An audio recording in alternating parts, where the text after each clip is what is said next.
At a special gathering in Shaheen Junior College, renowned educationist Wali Rahmani delivered an inspiring speech encouraging students and parents to choose quality education with strong values and discipline. He highlighted the excellent academic environment, experienced faculty, and competitive coaching offered at the Karimnagar campus. Rahmani emphasized that Shaheen College not only focuses on academic success but also builds confidence, leadership, and character among students. He motivated young learners to dream big and work hard for national-level achievements in medical and engineering fields. His speech created enthusiasm among students seeking admissions for a bright and successful future.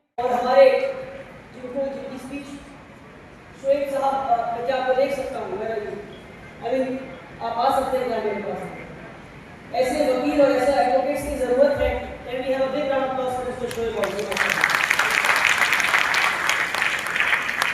اتنے لوگوں کی اچھی speeches کے بعد ہمارے اشرف احمد صاحب کی اتنی شاندار اسپیچ کے بعد میں نہیں چاہتا ہوں کہ میں آپ کو ایسی نئی باتیں دوں جو آپ لے کر گھر جائیں. میں چاہتا ہوں کہ اشرف احمد صاحب کی آپ بنیادی باتیں جو ہے اس کو آپ جذب کریں, اسے ہضم کریں, اسے سمجھیں اور کل صبح جو ان کی 11 بجے کی پروگرام ہے میں آپ سے گزارش کروں گا کہ ان کے پروگرام میں آپ آئیں اور ان کی باتوں میں وزن ہے اور میں ان کو دعوت دیتا ہوں کہ میں ان سے جڑنا چاہوں گا اور ان سے مستفید ہونا چاہوں گا انشاءاللہ. ہماری کمیونٹی میں ایسے لوگوں کی ضرورت ہے اور جو انہوں نے باتیں کہی ہیں ان کی میں مزید باتیں نہیں بڑھا کر کہنا چاہتا ہوں کیونکہ ان کی باتیں مکمل ہیں. ہمیں ان کی باتوں پہ سمجھنے اور عمل کرنا ہے. مجھ سے پہلے ایک بہن یہاں بیان کر رہی تھی, ان کا نام مسکان ہے, 60 نمبر آنے والے ملیحہ. مجھے کسی نے بتایا, اجاز صاحب نے بتایا کہ ویسے تو بہت ہی بورڈ بچی ہے یہ, مگر ان کے 650 نمبر آنے والے تھے اور نیٹ کا ایگزام جو وہ کینسل ہو گیا, وہ ری ایگزام ہونے والا ہے. اس لیے بچی جو ہے شی is little love on the confidence. اور ایسے کئی بچے ہیں کہ ملک بھر میں آج جن کے اچھے نمبرات آنے والے تھے اور کچھ لوگوں کی غلطی کی وجہ سے اور کچھ لوگوں کی بدماشیوں کی وجہ سے یہ ایگزام کینسل ہو گیا اور پھر سے یہ ایگزام ہونے والا ہے. تو ایسے لوگوں کو میں ایمان کی پھر سے وہ دعوت دینا چاہتا ہوں جس کلمہ کو پڑھنے کے پڑھے بغیر ہم مسلمان نہیں ہو سکتے.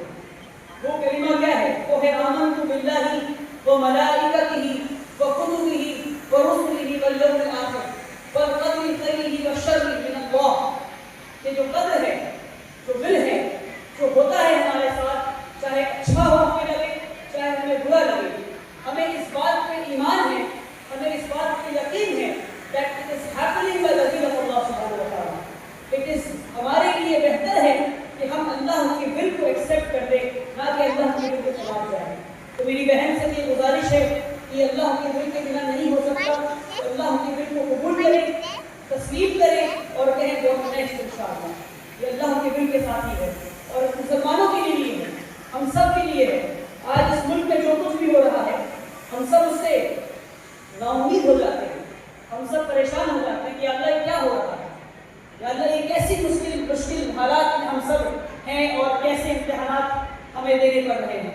ہمیں ایسے حالات میں یاد کرنا ہے اور سمجھنا ہے کہ والقدر خیرہ وشرہ من اللہ, کہ قدر چاہے خیر ہو یا شر ہو وہ اللہ کی طرف سے ہے اور ہمیں اللہ کے قدر کو تسلیم کر لینی چاہیے, اسے دل سے لگا لینا چاہیے, سینے سے لگا لینا چاہیے کہ اللہ جو کچھ میری زندگی میں ہو رہا ہے وہ آپ کی طرف سے ہو رہا ہے. اور ایسے مشکل حالات میں سب سے بد سے بدتر ہمارے ساتھ کیا ہو سکتا ہے بتائیے؟ سب سے بد سے بدتر کیا ہو سکتا ہے ہمارے ساتھ؟ یہ ہو سکتا ہے کہ ہماری جانیں چلی گئی. اس سے بدتر تو کچھ نہیں ہو سکتا. پھر اللہ ہمیں آگے کہتے ہیں کہ اس بات پہ ایمان لاؤ والبعث بعد الموت, والبعث بعد الموت, تمہیں موت کے بعد پھر جگایا جائے گا. ہمارا خاتمہ اس موت پر نہیں ہے. ایک مسلمان کا اس بات پہ ایمان ہے that this death, let us imagine کہ کوئی ہمیں مار دیتا ہے, ہم شہید ہو جاتے ہیں, پر ہمارا خاتمہ اس موت پر نہیں ہے. اس موت کے بعد ہمیں اٹھایا جائے گا, اس زندگی کے لیے اٹھایا جائے گا جو کبھی ختم نہ ہونے والی زندگی ہے. تو آپ یقین رکھیں اس بات پر اور یقین کریں آپ اس بات پر کہ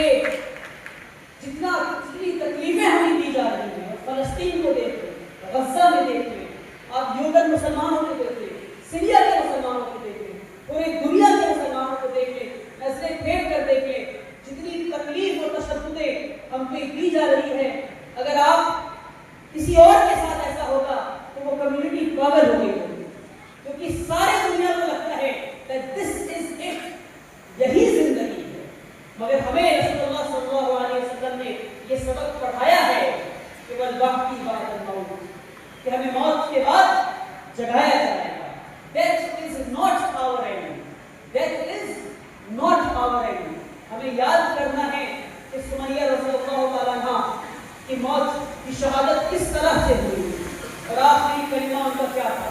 لا الہ اشہد ان لا الہ اشہد ان لا الہ. حضرت بلال کو جب پریشان کیا جا رہا تھا، جب تکلیفیں دی جا رہی تھی، ان کے زبان پر کون سی کلمہ تھی؟ اشہد ان لا الہ الا اللہ، اشہد احد احد، یہ کلمہ ان کے زبان پر تھا.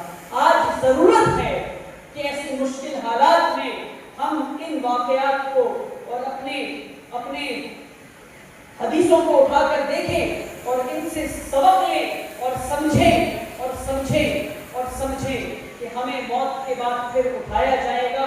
اور ایک اور امپورٹنٹ بات جو میں آپ کو بتانا چاہتا ہوں، اور بلکہ سب سے پہلی دفعہ میں اسٹیج پر پرسوں حیدرآباد میں یہ بات کہا، بہت جھجک کر کہا اور کہا کہ شاید میں غلط ہو سکتا ہوں.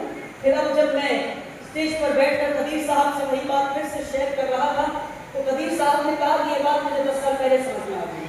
تو اب میں اس بات کو اور زور سے کہنے والا ہوں اور میں چاہتا ہوں کہ اس بات کو پوری ملک تک پہنچائی جائے کہ مسلمانوں ان ڈیموکریسی، اگر ہمیں لگتا ہے کہ مسلمان اپنے برے حالات سے نکل سکتے ہیں تھرو پولیٹیکل امپاورمنٹ، تو آپ غلط ہیں، غلط ہیں، غلط ہیں. The path to success cannot be traversed through political empowerment.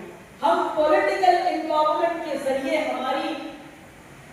ہم اس مشکل حالات سے نہیں نکل سکتے، نہیں نکل سکتے، نہیں نکل سکتے. کسی کو لگتا ہے تو کچھ لوگ ایسے بھی ہیں ملک میں جو اس بات کی مہم چلاتے ہیں اور کہتے ہیں فی الحال جس ڈیموکریسی میں ہم ہیں وہ first past the post system ہے، اگر ہم پروپورشنل ریپرزنٹیشن لے آئیں تو شاید ہم بہتر ہو جائیں گے. چلیے امید کرتے ہیں کہ ہمارے 60 ایم پی ہو گئے، چلیے 70 ایم پی ہمارے پارلیمنٹ میں ہو گئے، 80 ہو گئے، 100 ہو گئے. اس کے بعد کیا کر دیں گے؟ کیا کچھ کر پائیں گے؟ اگر 100 ایم پی ایک طرف بچے ہوئے 400 ایک طرف، کیا کر دیں گے؟ کچھ کر پائیں گے آپ؟ Democracy is a game of number and we do not have the numbers. So political empowerment کے ذریعے جو لوگ کام کرنا چاہتے ہیں انہیں کرنے دیجیے. ہمیں جو آج کرنا ہے وہ ہمیں یہ کرنا ہے کہ ہمیں گھوڑے والا چشمہ پہن لینا ہے اور ایک لکش ہونا چاہیے. کیا لکش ہونا چاہیے؟ جو اللہ نے قرآن میں ہمیں کمانڈ کیا. کیا کمانڈ کیا اللہ نے؟ تمہیں سب سے بہترین امت بنایا تاکہ تم دنیا کی خدمت کر سکو. اور انفارچونیٹلی آج ہم دنیا کی خدمت نہیں کر پا رہے کیونکہ ہم بہترین امت والا کام نہیں کر رہے. اللہ نے ہمیں دنیا میں بھیجا ہے دینے والا ہونے کے لیے. آج ہم دے نہیں رہے. اپنے آس پاس دیکھیے آپ، یہ جو لائٹ دیکھ رہے ہیں آپ، کیا ہم نے بنایا؟ کیا ہم نے بنایا لائٹ؟ نہیں. کیا یہ مائک ہم نے بنایا؟ نہیں. یہ اے سی ہم نے بنایا؟ نہیں. یہ اسپیکر ہم نے بنایا؟ نہیں. یہ فون ہم نے بنایا؟ نہیں. یہ اسکرین ہم نے بنایا؟ نہیں. یہ ہم نے جتنے بھی آس پاس چیزیں دیکھے ہیں، کچھ بھی دیکھے، کیمرہ ہم نے بنایا؟ نہیں. مگر استعمال ہم سب کر رہے ہیں. اللہ نے کیا کہا؟ تمہیں بہترین امت بنایا تاکہ تم انسانیت کو دے سکتے. اور آپ دیکھیے اس کمرے میں ہم نے کیا بنایا جو ہم دنیا کو دے رہے ہیں، اور دیکھیے اس کمرے میں دنیا نے کیا بنایا جس کو ہم استعمال کر رہے ہیں. وہ تو الٹا گیا. کرنا کچھ اور تھا، کر کچھ اور رہے.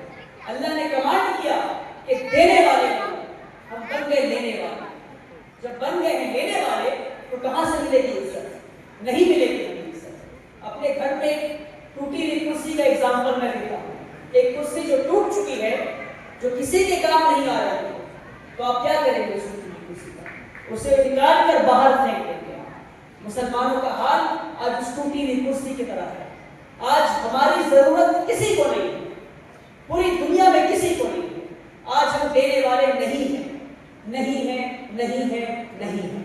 اس بات کو مانیے اور سمجھیے. اور دینے والے کس طرح کریں گے؟ جب قرآن نازل ہوا تو وہ دور اشعار کا دور تھا، پوئم کا دور تھا.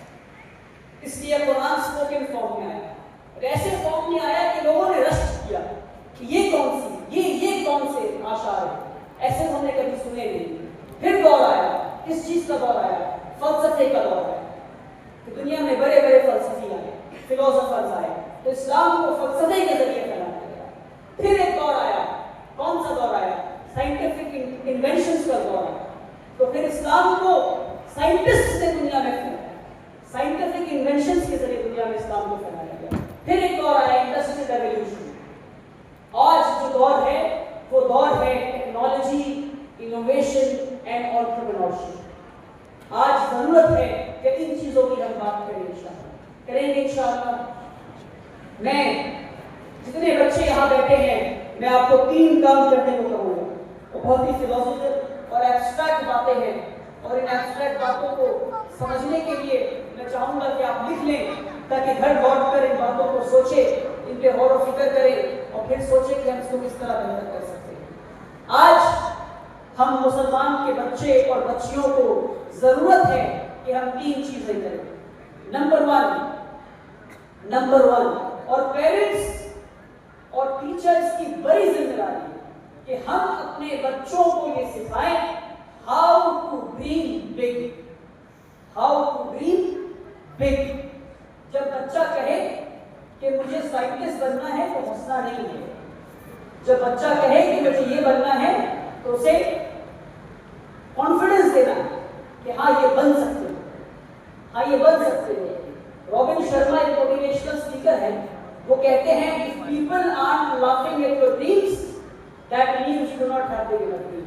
اگر لوگ آپ کے سپنے پہ نہیں ہنس رہے ہیں اس کا مطلب یہ ہے کہ آپ کا سپنا بڑا نہیں ہے. اتنے بڑے سپنے دیکھیے کہ لوگ اپنے بچوں کو سکھائیے کہ سپنے بڑے دیکھو. اور رسول اللہ صلی اللہ علیہ وسلم نے کیا سکھایا کہ اگر ایک جوتے کا فیتا بھی چاہیے تو اللہ سے مانگو, رجوع اللہ کی طرف رجوع کرو. ہمیں تو قیادت چاہیے, ہمیں تو دنیا کو دینے والا چاہیے. ہم کیوں نہیں بڑا سپنا دیکھتے؟ کس نے روکا ہمیں بڑے سپنے دیکھنے سے؟ Who has stopped us? اور دوسری چیز کرنی ہے بڑا سپنا دیکھنے کے بعد, وہ یہ ہے کہ ہمیں محنت کرنا ہے. ہمیں کیا کرنا ہے؟ محنت کرنا ہے. محنت کی 2 قسمیں ہیں, ہارڈ ورک کی 2 قسمیں ہیں. میں کہتا ہوں ایک ہے محنت اور دوسرا ہے انتھک محنت. دوسرا کیا ہے؟ ایک ہے محنت اور دوسرا کیا ہے؟ انتھک محنت. محنت یہ ہے کہ دن بھر میں اتنی محنت کروں کہ دن کے آخر میں مجھے پتا ہو کہ میں نے محنت کی. دن کے آخر میں مجھے اس بات کا احساس ہو کہ میں نے محنت کی ہے. اور دن کے آخر میں آپ سوچیں کہ ہاں میں نے یہ کام کیا, آج میں نے بہت محنت کی. دوسرا محنت کیا ہے؟ وہ ہے انتھک محنت. وہ دن کے آخر میں آپ تھک چکے ہیں, آپ ہار چکے ہیں, آپ ٹوٹ چکے ہیں, خون کا آخری قطرہ دے چکے ہیں. اب آپ کے جسم میں طاقت نہیں کہ آپ ایک قدم اور آگے بڑھا سکیں, اور پھر آپ سوچ رہے ہیں کاش کہ 1 گھنٹہ اور مل جاتا, ایک اور چھوٹا سا کام. کاش کہ 1 گھنٹہ اور مل جاتا, فزکس کا وہ چیپٹر پڑھ لیتا. کاش کہ آدھا گھنٹہ وہ مل جاتا, میتھ سے 3 نیومیریکل اور کر لیتا.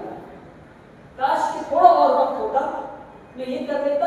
آج میں کام نہیں کر پایا اتنا جتنا مجھے کرنا چاہیے تھا, کیونکہ یہ وقت اللہ نے دیا ہے اور اللہ اس وقت کا سوال پوچھے گا. یہ ہے انتھک محنت کہ دن کے آخر میں آپ کو احساس نہیں کہ آپ نے کتنی محنت کی. ہمیں بچوں کو یہ والی محنت سکھانی ہے, انتھک محنت.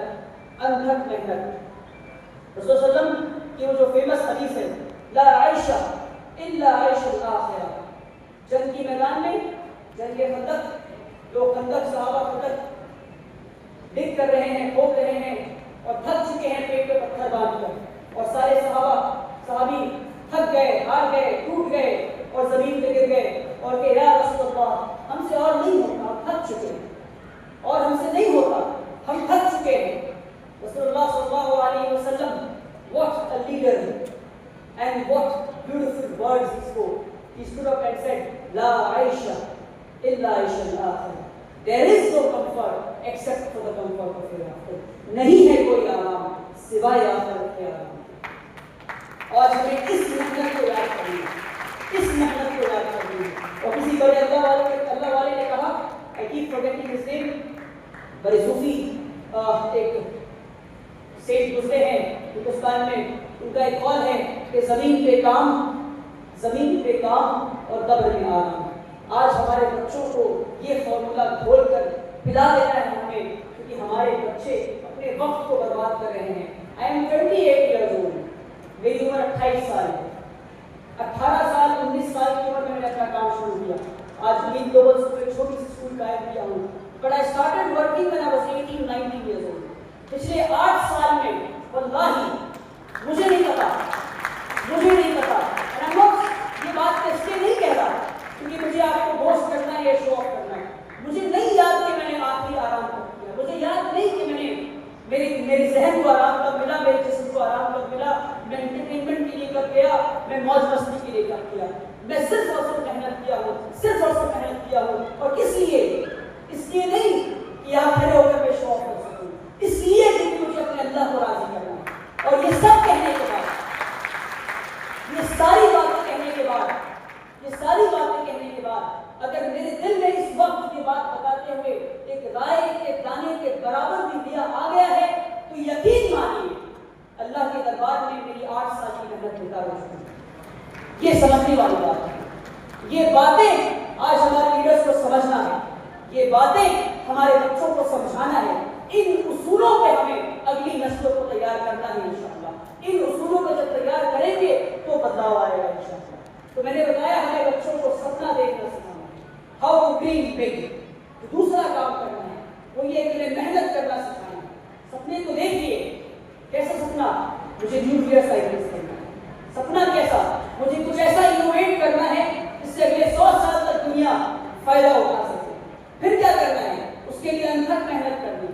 اور جو تیسری چیز بچوں کو سکھانی ہے وہ یہ ہے the art of visualization, the art of manifestation. اب یہ کون سی چیز ہے؟ میں اگر آپ کو بتاؤں کہ آج سے 8 سال پہلے جب میں غالباً 20 سال کا تھا، میری عمر 20 سال تھی، کلکتہ کے ایک سلم ایریا میں ایک 1000 اسکوائر فیٹ کے کمرے میں، جس کمرے میں میں امید گلوبل اسکول کو شروع کیا تھا آج سے 8 سال پہلے، اس کمرے میں ایک وائٹ بورڈ تھا۔ اس وائٹ بورڈ پر میں امید گلوبل اسکول کا ایک نقشہ ڈرا کیا اور اس کی تصویر لے لی۔ وہ تصویر آج بھی میرے پاس ہے، وہ تصویر آج بھی میرے پاس میرے فون میں ہے، آپ کہیں گے تو میں دکھا بھی سکتا ہوں۔ 8 سال پہلے وہ تصویر لیا اور پھر اپنے آپ سے کہا ایک دن اتنا بڑا ادارہ ہمارا ہوگا۔ 8 سال پہلے آج اللہ نے اس بورڈ پر جو ڈرائنگ کی اس کو زمین پہ اتار دیا۔ This is the art of visualization۔ کیا ہمیں جو بننا ہے، ہمیں جہاں پہنچنا ہے، کیا آنکھ بند کر کے ہم اپنے آپ کو وہاں دیکھ پا رہے ہیں؟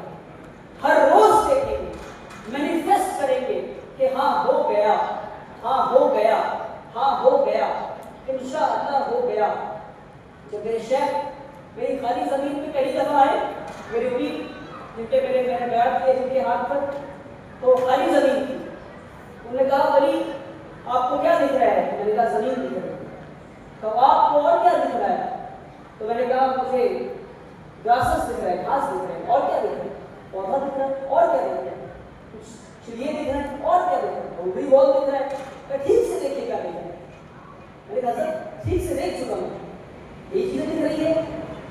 حضرت نے کہا مجھ سے پوچھیے مجھے کیا دکھ رہا ہے؟ میں نے کہا حضرت آپ کو کیا دکھ رہا ہے؟ تو انہوں نے کہا مجھے اسکول بلڈنگ دکھ رہا ہے اور بچے کھیلتے اور پڑھتے دکھ رہے ہیں۔ دس از ویژوائزیشن، دس از دی آرٹ آف مینیفیسٹیشن۔ کیا آپ دیکھ پا رہے ہیں وہ جو دنیا نہیں دیکھ پا رہی؟ وہ دیکھیں، وہ تصور کریں کہ ہاں میں کھڑا ہوں اور اس ملک کو کنٹریبیوٹ کر رہا ہوں۔ جو بننا ہے آنکھ بند کر کے ہر رات ویژوائز کریں، ہر رات ویژوائز کریں انشاءاللہ۔ اور یہ ویژوائز نہ کریں کہ دنیا واہواہی کر رہا ہے، نہیں، یہ غلط فکروں پہ ہمیں تعلیم دی، ان غلط بنیادی فکر ہماری غلط رہی ہے کہ IPS بننا ہے، IAS بننا ہے۔ کیوں بننا ہے؟ لال بتی گاڑی ملے گی، بنگلہ ملے گا، فری کی فلائٹ ملے گی، اچھا گھر ملے گا، اچھی لائف سٹائل ملے گی، شہرت ہوگا، پیسہ ہوگا، عزت ہوگی اور وغیرہ وغیرہ۔ جب IAS بن گیا ایک خاص صاحب، ایک مسلمان محمد سم تھنگ، جب وہ IAS بن گئے مسلمان نام کے صاحب، تو پوری کمیونٹی اپنی امیدیں اور توقعات ان سے لگا کر بیٹھ گئی، یہ IAS صاحب مسلمانوں کے لیے کام کریں گے۔ IAS صاحب تو بنے نہیں کام کرنے کے، جب بن رہے تھے IAS تو ٹیچر نے کہا تھا کہ یہ فلاں والی گاڑی ملے گی, یہ پاور ملے گا, وہ کرسی ملے گا جس پہ سفید تولیہ رکھا ہو. صحیح بول رہا ہوں غلط بول رہا ہوں؟ جب ان ریزنس کے لیے آئی ایس بنا ہے وہ بچہ, تو وہ آئی ایس بننے کے بعد مسلمانوں کی خدمت کیوں کرے گا؟ He is not going to serve the community. ہمیں فکروں کو بدلنا ہے. ویژولائز کیا کرنا ہے یہ بھی امپورٹنٹ ہے. ویژولائز یہ کرنا ہے کہ ہم خدمت کر رہے ہیں, ہم خدمت کر رہے ہیں, ہم خدمت کر رہے ہیں, کیونکہ اللہ نے ہمیں دنیا میں بھیجا ہے اللہ کی تخلیق کی خدمت کرنے کے لیے, اللہ کی مخلوق کی خدمت کرنے کے لیے. That's it.